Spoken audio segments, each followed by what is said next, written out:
folks. Welcome back to the show. Look who's here from House Ways and Means.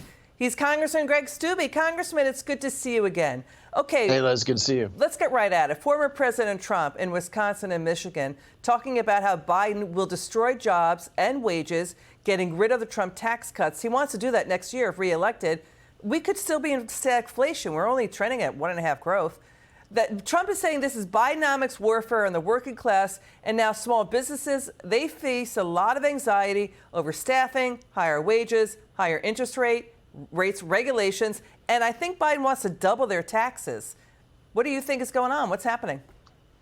Yeah, all that's right. Unfortunately, if Biden is reelected and the Trump tax cuts go away, that's a 20% increase in taxes. Right now, small businesses pay about 21% in taxes to the federal government. If the Trump tax cuts goes away, you're talking about 43%.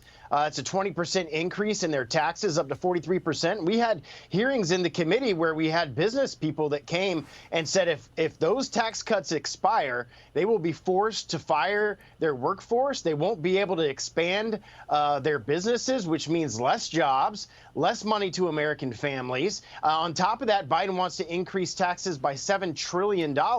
And this talking point from the left that this is just helping the rich is a complete lie to the American people. People rely upon their jobs in these businesses. Yeah, by the way, those in the upper brackets did not start out life on third base.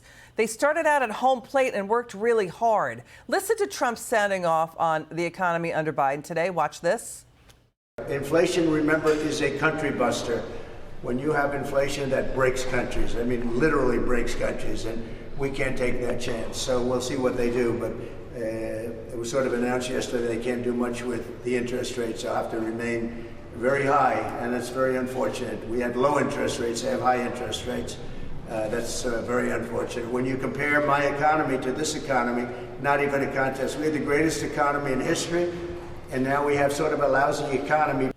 Yeah, I mean, total inflation tripled under Biden. It's 19.4%. Under Trump, it was 6.3%, I think. You know, this whole fight, let's get to this. You know how Nancy Pelosi was on MSNBC and attacked an anchor for talking about how the pandemic lockdowns, basically when the economy opened up, that was what created jobs.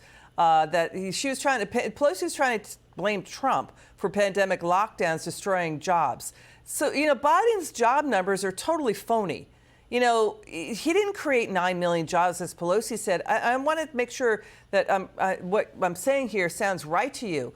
It looks like Biden created 5 million jobs after 22 million jobs destroyed in the shutdowns came back in and were clawed back. You know, and then we're seeing, is this true? 1 out of 7 of Biden's jobs are government jobs, and part-time jobs account for 1/4 of the jobs. What are you hearing? I mean, it looks like Trump created 6.3 million jobs. Yeah, Trump's 100% right, and you're accurate in your numbers, and that's the type of situation we're going to be at. And Democrats are going to continue to blame Trump, even though he had the best economy going into COVID, and they destroyed the economy that we have because they dumped trillions of dollars on the economy, which caused the inflation that we're currently experiencing. So what are you guys going to do next on Ways and Means about all this? We're going to continue the Trump tax cuts, and if we have a Republican House or Republican Senate and Trump in the White House, those tax cuts will get permanently extended. Got it. Congressman Steube, thanks for joining us.